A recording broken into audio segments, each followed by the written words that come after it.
오늘 우리에게 주시는 하나님 말씀은 로마서 8장 18절에서 25절까지 말씀입니다. 한 절씩 교독 후에 마지막 25절은 합독하시겠습니다. 생각하건대 현재의 고난은 장차 우리에게 나타날 영광과 비교할 수 없도다.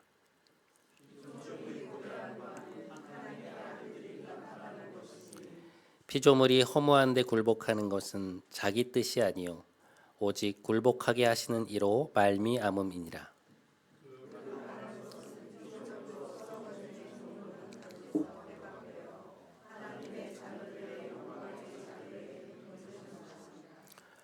피조물이 다 이제까지 함께 탄식하며 함께 고통을 겪고 있는 것을 우리가 아느니라.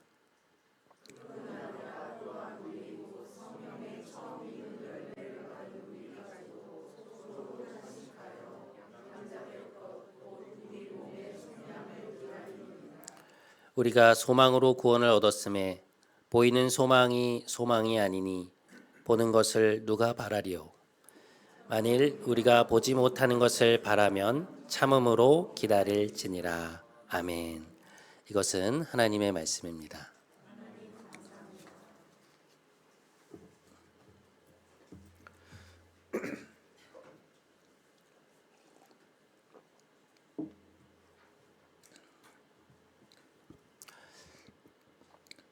지난달 5월 21일의 일이죠. 우리 손흥민 선수가 속해 있는 영국의 토트넘 핫스퍼라는 팀이 유로파 리그에서 우승을 했습니다.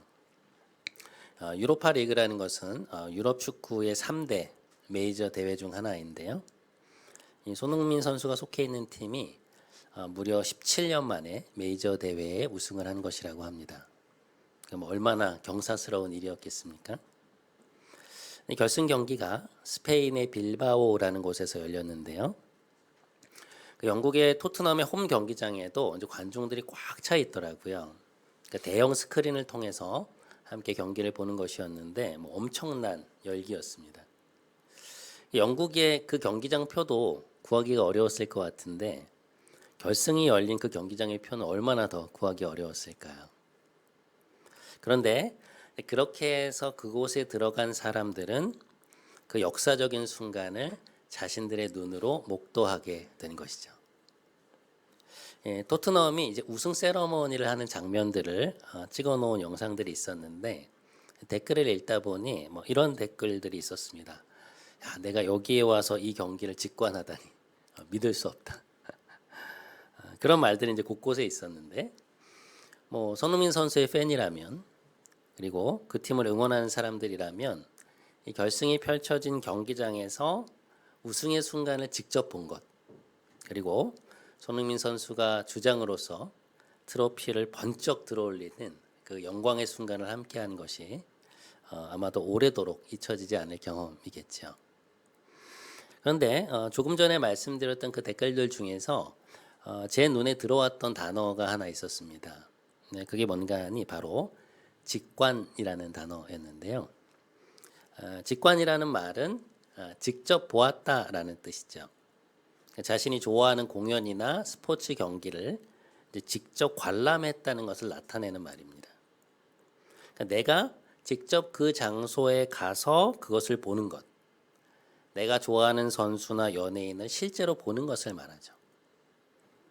그 경기 혹은 그 사람을 실제로 보고 현장에서 그 목소리를 듣는 것은 영화관이나 TV를 통해서 보는 것과는 비교할 수 없는 일이겠죠.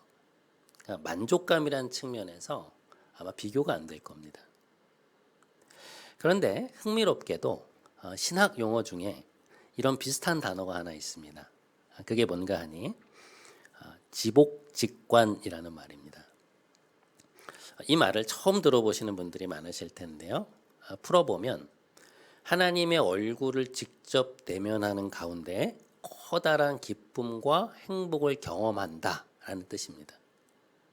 하나님을 대면하는 가운데 그 영광을 체험하는 희열을 누린다는 것인데요.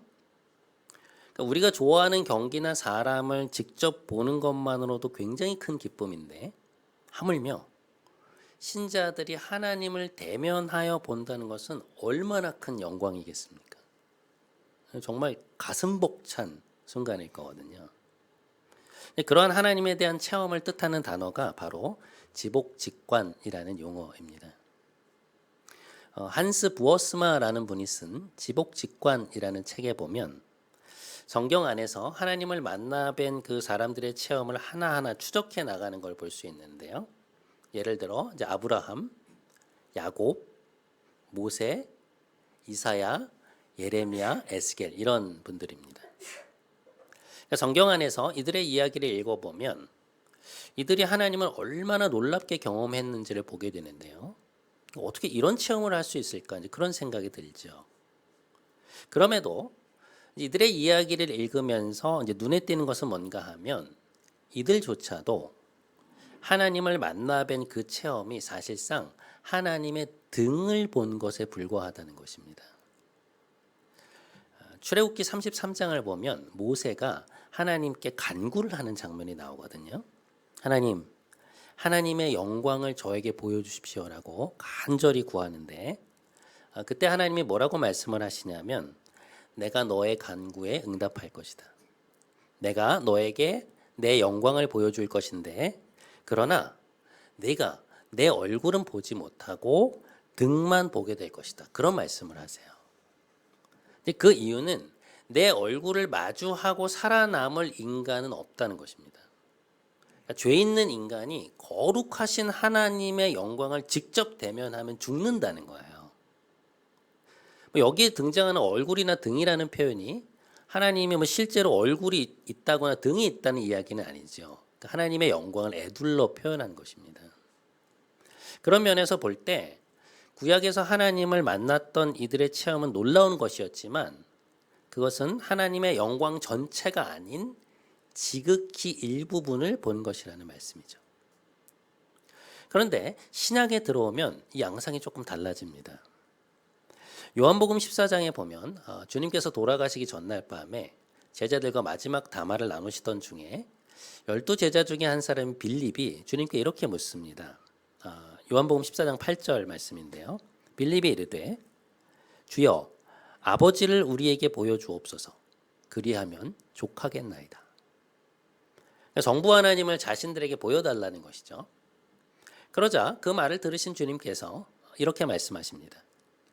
빌립아, 나를 본 자는 아버지를 보았거늘 어찌하여 나더러 아버지를 보이라 하느냐. 내가 아버지 안에 거하고 아버지는 내 안에 계신 것을 내가 믿지 아니하느냐. 여기서 주님이 말씀하신 것은 뭔가 하면 주님이 그동안 자신의 말씀을 통해 또 주님이 행하신 놀라운 일들과 앞으로 보여주실 일 그리고 그분이 보여주신 성품 속에서 성부 하나님을 이미 온전히 드러내 보이셨다고 말씀하시는 것입니다.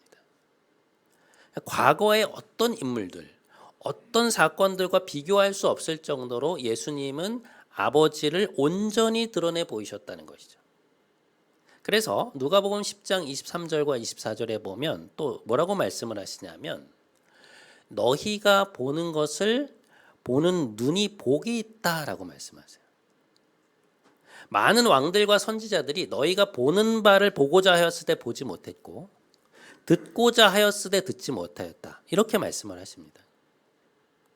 신약에 와서 제자들은 아들이신 예수님을 통하여 성부 하나님의 영광을 대면하여 보게 된 것이죠.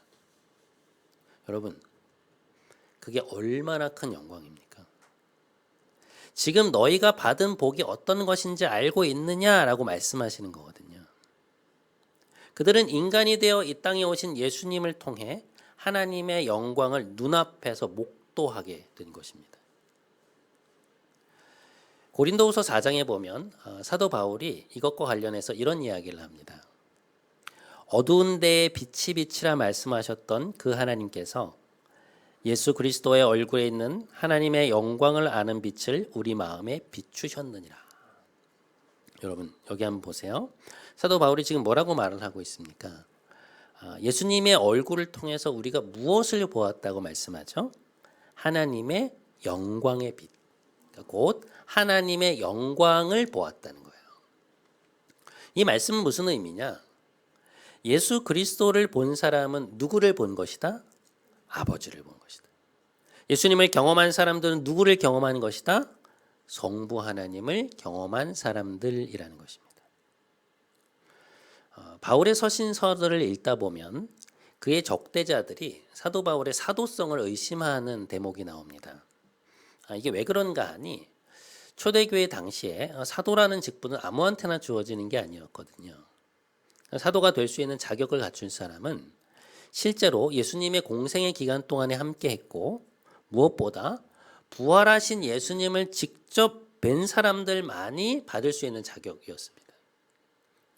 그러한 요건에 따르면 사실 바울은 사도가 될 수 없는 사람이에요. 왜냐하면 바울은 예수님의 제자가 아니었거든요. 그는 오히려 그리스도인들을 적대하던 사람이었습니다.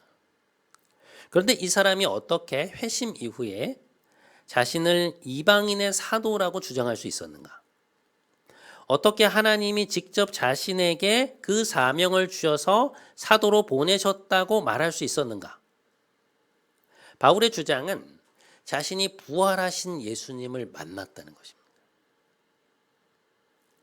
그가 부활하신 예수님을 만나는 장면이 실제로 사도행전 9장에 나오는데요. 바울이, 당시에는 사울이죠. 그리스도인들을 색출해서 옥에 가두기 위해 그 이스라엘 북쪽의 시리아로 가던 도중에 갑자기 한낮에 환한 빛이 그를 이렇게 둘러싸는 경험을 하게 됩니다.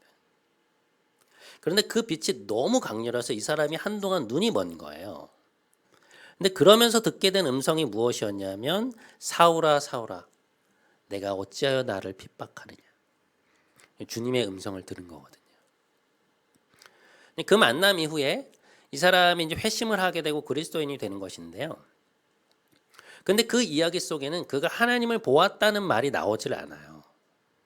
그냥 예수님의 음성만 들은 것처럼 나오는데요. 뭐 그것만 해도 대단한 체험이긴 하지만 그런데 많은 학자들이 사도 바울이 그 당시에 그 회심 사건 속에서 부활하신 예수님의 얼굴을 마주하는 체험을 했다고 확신합니다. 부활하신 주님의 얼굴을 보았다는 것이죠. 근데 그것의 근거 구절이 되는 말씀이 바로 우리가 조금 전에 읽었던 고린도후서 4장 6절 말씀입니다.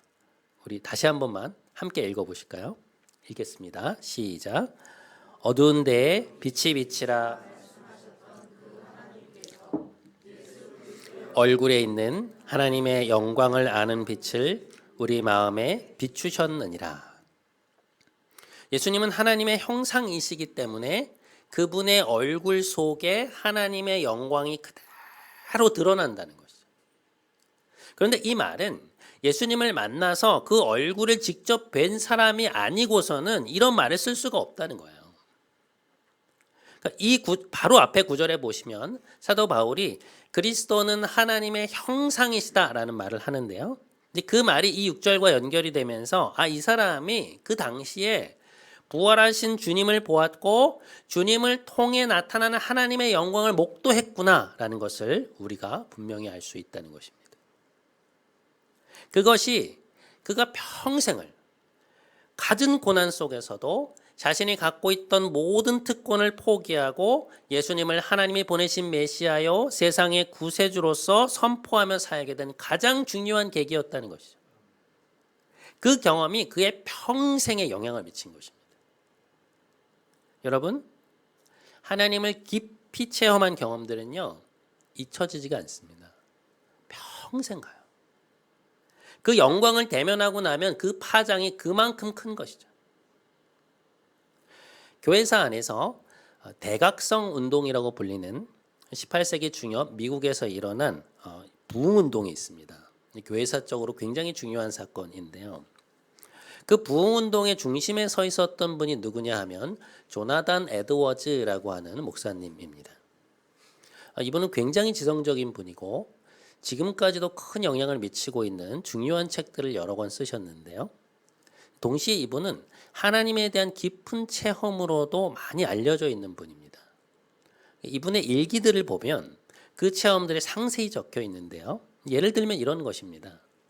어느 날 말을 타고 숲속에 들어갔는데 거기에서 하나님에 대해 묵상하고 기도하는 가운데 그리스도의 영광을 보게 되었다는 거예요. 예수님의 하나님과 사람 사이의 중보자 되심. 위대하고 충만하고 순수하며 달콤한 예수님의 그 은혜와 사랑. 온유하고 부드러운 주님의 성품과 그 겸손의 탁월함을 보게 되었다는 거예요. 그 그리스도의 아름다움과 탁월함이 자신의 생각과 개념을 완전히 삼켜버릴 만큼 압도적인 느낌으로 다가왔다는 것이죠. 이분이 성령의 역사를 경험한 것인데요. 한 시간 내내 그것에 감격하여 눈물을 펑펑 쏟고 난 뒤에 이제 어떤 감정을 갖게 되었냐면 오직 하나님만으로 충만해지고 싶은 강렬한 열망을 느끼게 되었다는 거예요. 자신의 내면이 오직 그리스도의 사랑으로만 채워지고자 하는 그런 깊은 갈망을 갖게 되었다는 것이죠. 이러한 체험들을 그는 그의 인생 속에서 여러 번 했다고 말하고 있습니다. 그렇게 하나님의 영광을 체험하면서 하나님을 더 깊이 알고자 하는 갈망이 이분 안에서 계속해서 타오르게 되었던 것이죠. 굉장히 지성적인 분이고 미국의 대표적인 철학자 중에 한 명으로 알려진 분인데 그 밑바닥에는 뭐가 있었느냐? 살아계신 하나님의 영광을 대면하는 체험들이 있었다는 것입니다. 그 체험의 깊이가 하나님을 추구하는 깊이로 드러나는 것이죠. 이 땅에 살면서 하늘의 영광을 계속해서 맛본 것입니다. 오늘 우리가 함께 읽은 본문 속에서 사도 바울이 하고 있는 이야기가 바로 그것입니다. 우리가 하나님을 뵙게 되는 것이 얼마나 영광스러운 일이냐는 거예요. 자, 로마서 8장 18절 말씀 우리 한번 함께 읽겠습니다. 자, 시작. 생각하건대 현재의 고난은 장차 우리에게 나타날 영광과 비교할 수 없도다. 자, 이 구절에 나오는 영광이라는 단어는 그 바로 앞에 구절과 연결이 되어 있는데요. 17절에 뭐라고 되어 있냐면 이렇게 되어 있습니다. 자녀이면 또한 상속자, 곧 하나님의 상속자요. 그리스도와 함께한 상속자니 우리가 그와 함께 영광을 받기 위하여 고난도 함께 받아야 할 것이니라. 여러분, 제가 지난 시간에 하나님의 자녀된 우리는 어떤 소망을 갖고 있다고 말씀을 드렸나요? 마지막 날 주님이 다시 오실 때 하나님이 회복하신 그 새 에덴에서 주님과 같은 부활의 몸을 입고 새 하늘과 새 땅을 상속받아 하나님과 함께 영원히 살아가게 될 소망이 있다고 말씀을 드렸죠. 그래서 우리의 삶은 여기가 끝이 아니라 지금 여기에서 언뜻 경험하게 되는 그 하나님의 나라를 이후에는 온전히 누리게 될 실제적인 소망이 우리에게 있다고 말씀을 드렸습니다. 신약의 마지막 책인 요한계시록에 보면 그 마지막 날들에 대한 이야기가 나오는데요. 흥미로운 것은 하나님 나라가 완성되는 그 이야기 속에서 절정이 되는 사건이 뭔가 하니 우리가 하나님을 대면하여 보게 될 것이라는 내용이에요. 우리가 이 땅에서 그토록 갈망하던 하나님을 마주하게 될 것이다. 하나님과 함께 있으면서 그분의 얼굴을 뵙고 온전한 친밀함을 누리게 될 것이라고 말씀하고 있습니다. 요한계시록 22장 1절에서 5절까지 말씀입니다. 또 그가 수정같이 맑은 생명수의 강을 내게 보이니 하나님과 및 어린 양의 보호자로부터 나와서 길 가운데로 흐르더라. 강 좌우에 생명나무가 있어 12가지 열매를 맺되 달마다 그 열매를 맺고 그 나무 잎사귀들은 만국을 치료하기 위하여 있더라. 다시는 저주가 없으며 하나님과 그 어린 양의 보호자가 그 가운데에 있으리니 그의 종들이 우리를 말하는 것이죠. 그를 섬기며 그의 얼굴을 볼 것이요 다시는 밤이 없겠고 등불과 햇빛이 쓸데없으니 이는 주 하나님이 그들에게 빛이심이라. 그들이 세세토록 왕노릇하리로다. 하나님과 어린 양의 보호자가 예수 그리스도의 보호자가 백성들 가운데 있을 것이다.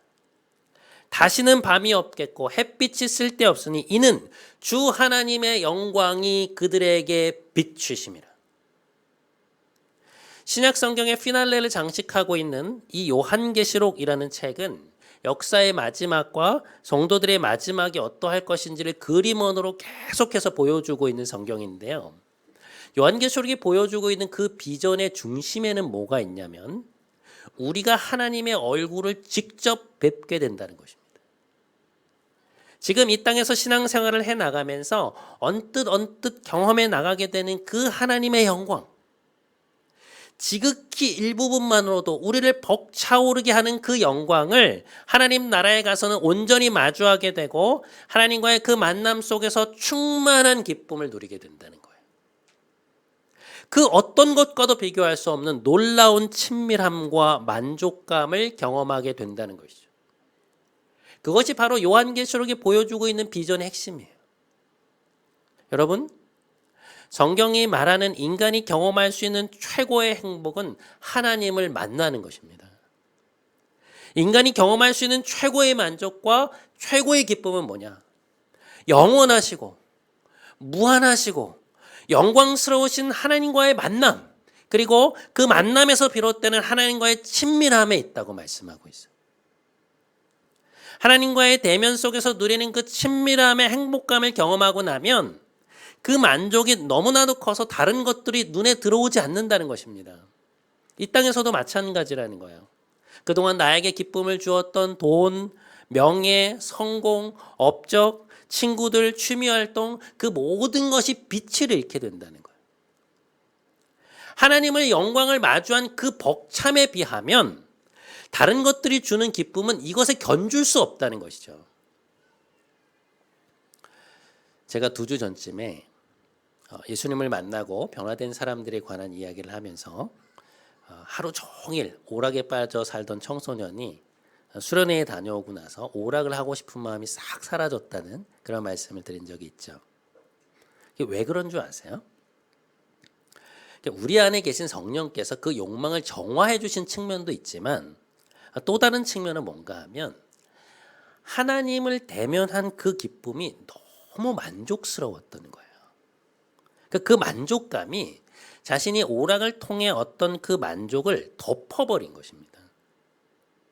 오락이 자신에게 꽤나 큰 즐거움을 준다고 생각했는데 하나님으로부터 오는 만족을 경험하고 나니 그 오락에서 얻게 된 즐거움이라는 것이 한낱 일시적이고 얕은 쾌락이었다는 것을 알게 된 거예요. 그러니까 창이란 강이 시냇물을 덮어버린 것입니다. 비교가 안 되는 거예요. 물론 우리가 재미로 오락을 할 수 있죠. 나의 즐거움을 위해서 친구들 만날 수 있고 운동도 할 수 있고 취미생활을 할 수 있죠. 그런데 내가 진정으로 갈망하는 만족과 충만함을 얻으려고 거기에 목매지 않게 된다는 거예요. 어떤 일로부터, 성취로부터, 사람으로부터 내가 원하는 기쁨을 얻으려고 목매지 않게 되니 어떻게 되는 것입니까? 삶이 달라지는 거예요. 20세기 중후반에 교회 안에서 한창 이슈가 되었던 주제 중에 성령 세례라는 것이 있습니다. 이게 뭔가 하니 우리가 예수님을 믿고 나면 세례를 받잖아요. 그러니까 성경은 우리가 믿음을 갖게 되고 세례를 받을 때 이제 구원을 얻게 된다고 가르치는데 이 성령 세례를 주장하는 분들의 말은 그게 끝이 아니라 신자들에게 또 한 번의 영적 체험이 있어야 된다는 거예요. 그러니까 우리 안에 계신 성령의 능력을 새롭게 느끼고 그 임재를 충만히 체험하는 그 성령 세례와 같은 일을 경험할 때 비로소 우리의 속사람이 변화되기 시작한다는 것이죠. 그러니까 이전에는 예수님을 믿었어도 믿음만 있을 뿐 예수를 믿을 때나 믿지 않을 때나 삶이 크게 다르지 않게 살고 있었는데 성령 세례를 받고 나면 완전히 다른 사람으로 변화가 된다는 것입니다. 그러니까 자신이 욕망하는 대상, 인생에서 추구하는 것들이 달라진다는 것이죠. 근데 그것을 자세히 살펴보면 이 성령 세례라는 것이 모든 신자들이 구원을 받기 위해서 공통적으로 경험해야 되는 두 번째 세례라기보다는 우리 안에 임하여 계신 성령님을 더 깊이 만나는 체험인 거거든요. 근데 이걸 주장했던 분들의 강조점이 무엇이었는가 하니 하나님을 만나는 체험이에요. 그러니까 살아계신 하나님의 영광을 대면한 사람과 그렇지 못한 사람의 차이는 하늘과 땅 차이라는 것이죠. 같은 신자일지라도 하나님의 얼굴을 뵙는 체험이 그 사람의 신앙생활의 질을 결정한다는 것입니다. 근데 그건 정말 맞는 얘기거든요. 우리가 하나님을 깊이 경험한 것과 그렇지 못한 것의 차이는 우리 삶에서 엄청난 차이를 만들어냅니다. 여러분, 우리가 하나님의 얼굴을 뵙는다는 것이 무슨 환상을 보거나 꿈을 꾸거나 엄청난 감정의 폭을 경험한다거나 하는 일들일 수도 있지만, 사실 그 경험의 핵심은 뭐냐면 하나님의 친밀하심을 느끼게 되는 경험이에요. 그러니까 우리가 말로만 듣던 하나님의 함께하심, 하나님의 가까이 계심을 실제로 느끼게 되고 경험하게 되는 것입니다. 예를 들어 우리가 기도를 하다가 기도가 깊어지면 어느 순간 하나님과 아주 친밀한 대화 속으로 들어갈 때가 있거든요. 그러니까 하나님이 그 부드러움과 온화함으로 우리를 이렇게 감싸시고 우리의 기도를 듣고 계시고 아주 가까이 계시는 것처럼 느껴질 때가 있습니다. 혹은 말씀을 읽을 때 그 말씀이 막 살아 움직이면서 나에게 개인적으로 하시는 말씀으로 들리는 거예요. 여러분 종종 예배 때, 예배 시간에 오늘 말씀은 처음부터 끝까지 그냥 나한테 하시는 말씀이구나. 사람들이 있지만 하나님이 나만 보고 하시는 말씀인 것 같이 느껴질 때가 있거든요. 그게 바로 하나님의 친밀하심을 경험하는 것입니다. 하나님의 함께하심, 하나님의 가까이 계심을 체험하는 거예요. 여러분 우리가 이러한 하나님의 친밀하심을 깊이 경험하게 되잖아요. 우리의 영이 굉장히 기뻐요. 그래서 자꾸만 말씀을 더 대하고 싶고 기도를 더 하고 싶고 하나님을 예배하고 싶어요. 하나님과 더 깊은 친밀함 속으로 들어가게 되기를 갈망하게 됩니다. 하나님이 좋은 거예요. 이제 곧 은퇴를 앞두고 계신 제가 아는 한 신학교 교수님은 요즘 자신에게 있어서 가장 큰 즐거움이 뭐냐고 하니까 천국에 대한 묵상이라는 거예요. 그러니까 우리가 조금 전에 생각해 본 하나님의 영광을 마주하게 될 때의 그 기쁨, 하나님의 얼굴을 뵙고 그분과 온전한 친밀감을 누리게 될 생각을 하면 자기 마음이 너무 기쁘다는 거예요.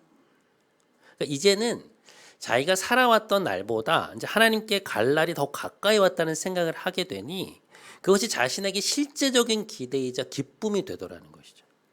그래서 성경을 그렇게 열심히 읽으세요.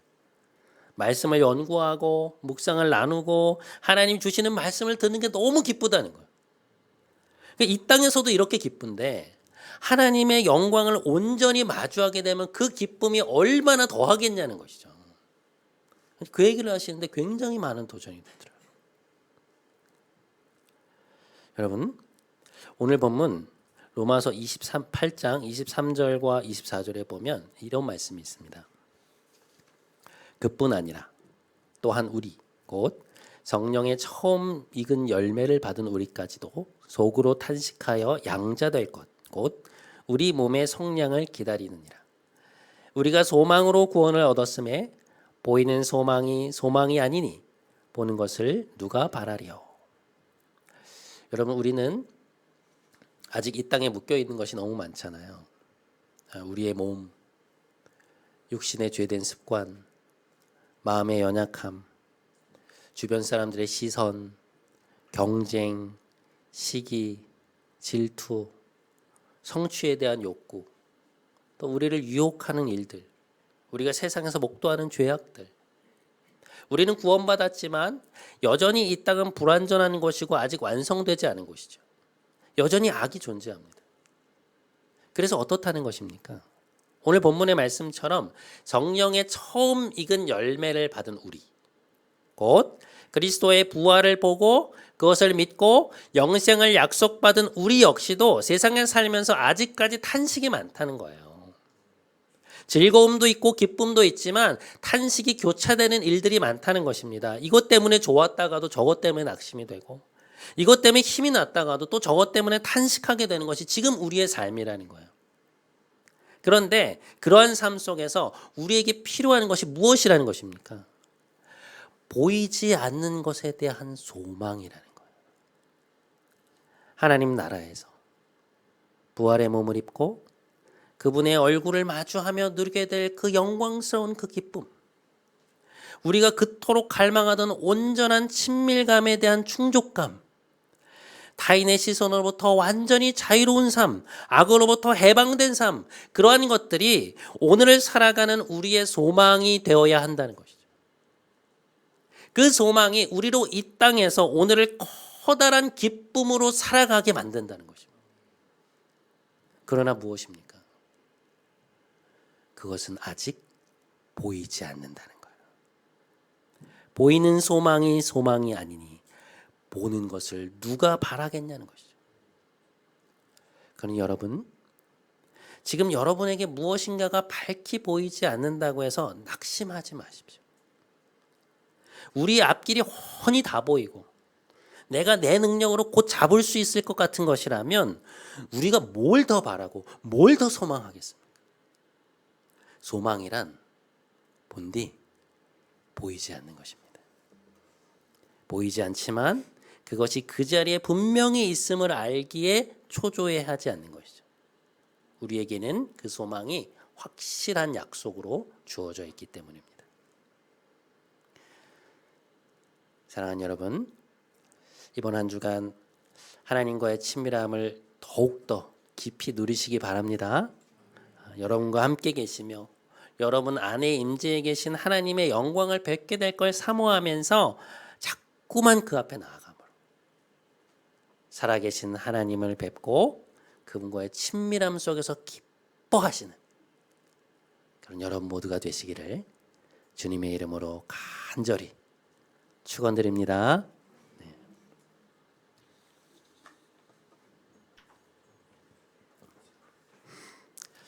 우리 이 찬양 가까이 이 찬양 하면 좋겠습니다.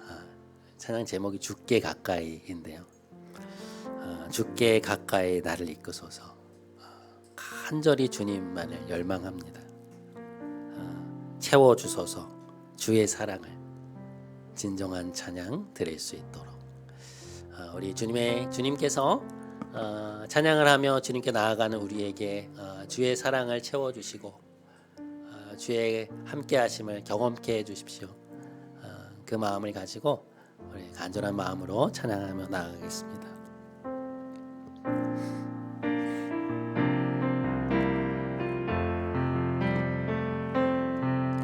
주께 가까이 날 이끄소서. 간절히 주님만을 원합니다. 채워주소서. 주의 사랑을 진정한 찬양 드릴 수 있도록 다시 한번 주께 가까이 주께 가까이 날 이끄소서.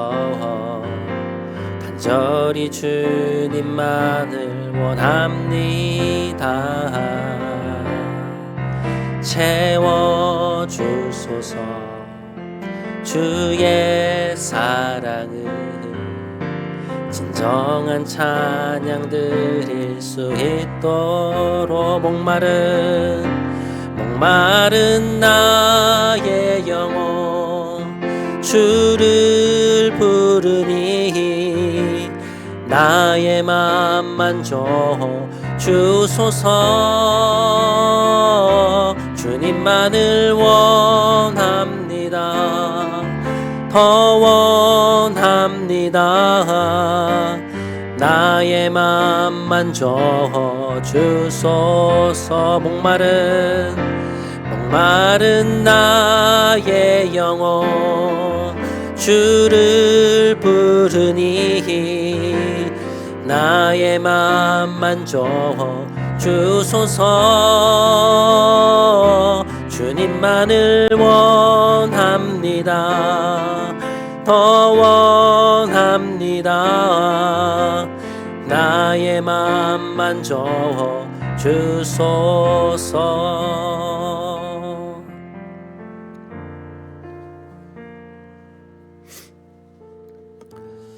사랑하는 여러분, 요즘 여러분은 하나님과 친밀함을 느껴본 적이 있으신가요?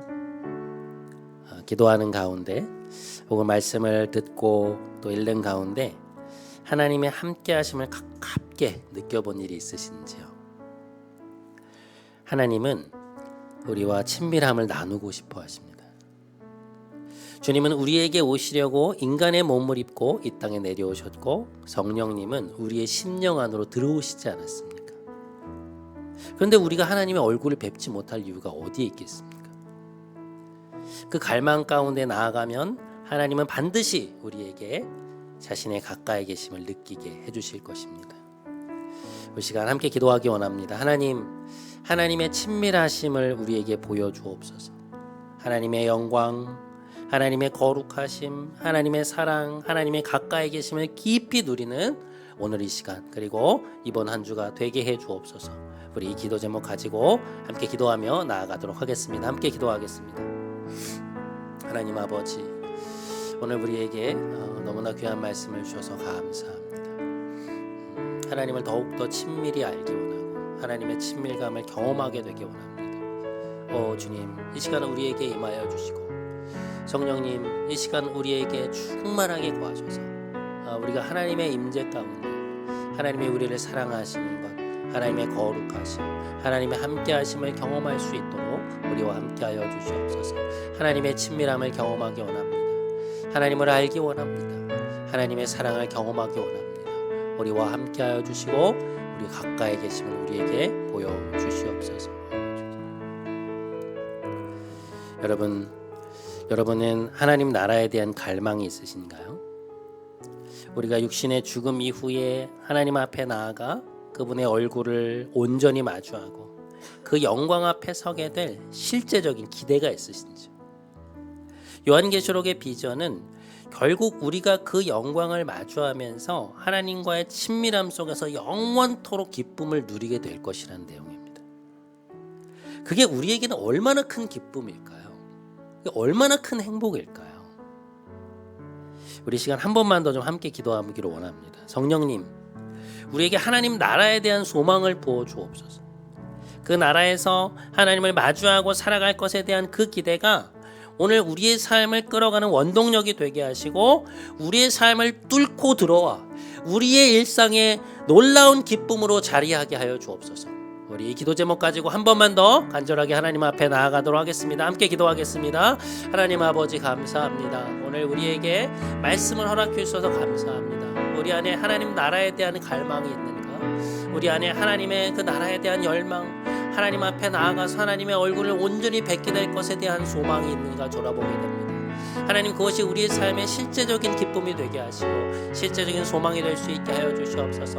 하나님, 우리에게는 이 땅의 삶이 끝이 아니라 하나님과 함께 영원한 친밀감을 누리며 살아갈 하나님 나라가 우리에게 예비되어 있다는 것을, 그것을 상속받을 자들이 우리라는 것을 기억하게 하여 주시고, 그 소망이 하나님 오늘 우리의 삶을 힘차게 달려나가는 원동력이 되게 하여 주시고, 그것을 하나님 우리가 이 땅에서도 누리며 살아갈 수 있게 하여 주시옵소서. 그날에 보게 될 그 하나님의 영광을 오늘 이곳에서도 우리가 보게 하여 주시고, 그 전체는 아닐지라도 그러나 그것이 우리의 삶에 얼마나 벅차오르게 하며 우리 삶을 얼마나 기쁘게 하며 우리의 삶에 얼마나 커다란 놀라운 기쁨으로 자리 잡는지를 볼 수 있도록 주님 우리와 함께 하여 주시옵소서. 주님의 능력이, 주님의 사랑이, 성령님의 인도하심이 우리와 함께 있기를 바라오니, 주여, 우리 성도들이 이번 한 주 살아가며 하나님 앞에서 그 나라를 열망하는 마음이 더욱더 커져갈 수 있도록 성령님 함께하여 주시옵소서. 오 주님, 은혜를 더하여 주옵소서.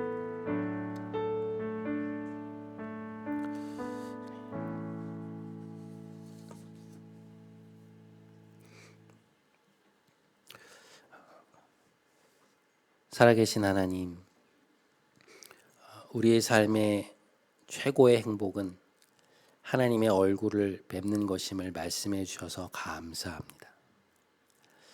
오늘 우리의 삶 속에서 하나님과의 만남을 갈망케 하여 주시고 하나님의 얼굴을 뵙는 체험이 자꾸 늘어나서 우리가 하나님과 누리는 친밀함을 더욱더 열망하게 하여 주옵소서. 거룩하시고 완전하시고 영광스러운 하나님을 날마다 가까이 함으로 말미암아 하나님을 기뻐하고 하나님과 함께 있기를 더욱더 소원하는 우리가 되게 하옵소서. 하나님의 형상으로 우리와 함께 거하기 위하여 이 땅에 오신 우리 주 예수 그리스도의 이름으로 기도드립니다. 아멘. 우리 다 같이 자리에서 일어나셔서 파송의 찬양하심으로 오늘 예배 마치도록 하겠습니다.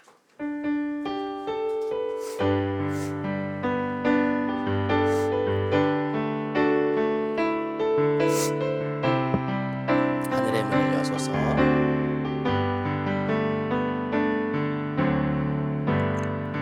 하늘의 문을 여소서 이곳을 주목하소서 주를 향한 노래가 꺼지지 않으니 하늘을 열고 보소 이곳에 임재하소서 이곳에 임재하소서 주님을 기다립니다. 기도의 향기가 하늘에 닿으니 주여 임재하여 주소서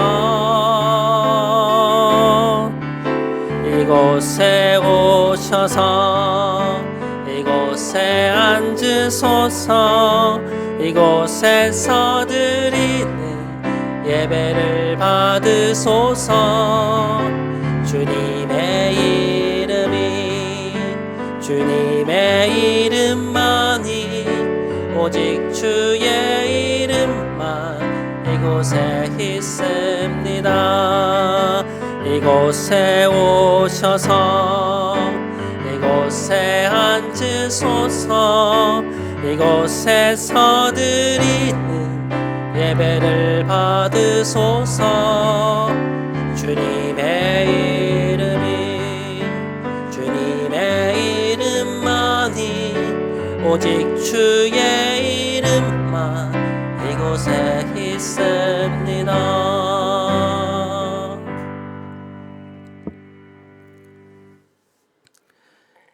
이제는 우리 주 예수 그리스도의 크신 은혜와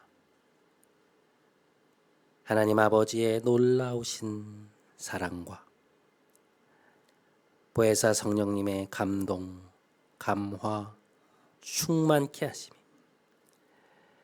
하나님과 누리는 친밀함이 가장 큰 축복임을 알고 날마다 하나님의 함께 하심을 경험하며 끝끝내 그 나라에서 그 영광을 온전히 마주하게 되기를 간절히 소망하며 삶의 자리로 돌아가는 사랑하는 모든 성도들의 머리 위에 이들의 가정, 일터, 사랑하는 이들 위에 하나님이 사랑하시는 이 교회와 이 나라 위에 이제부터 영원토록 함께 하시기를 간절히 축원하옵나이다.